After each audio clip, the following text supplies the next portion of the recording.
So I'm going to be performing something called Goodbye. This is goodbye because nothing really lasts. It's an oblivion and the void and maybe anger too. Because it cuts deep, and even when it heals, it leaves a nasty scab, which just might open up and spill. So how could I believe in our forever? Could I have trusted you with my heart, even when I knew it would someday all come crashing down by death or separation or detachment, but never like it actually did?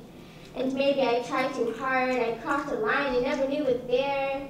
Maybe you were the first person ever to hold my heart in your hand without breaking it. But then you changed, you, the person I trusted, you, who loved watching me believe your lies and tell me you were joking afterwards, you turned your back on the person who would love you unconditionally and hated me for who I was. And I'm sorry that I can love live up to your expectations. Because according to you, our personalities are too different. My Lord of the Rings passions have become too great, my life a constant cycle in the lore of elves and dwarves. But I dwelled more in Middle Earth than in reality because that was the way I liked it. And perhaps I was too obsessed with connecting the dots and finishing my stories, trying to accomplish dreams that were impossible and foolish, not realizing that the stories I was in were the ones that really counted, and maybe I was too distracted by the stars at night to understand their lessons. And I'm sorry I didn't laugh at your jokes. I wasn't that person you thought I could be. But how could you tell me hello the next day when you already knew that you had broken my heart?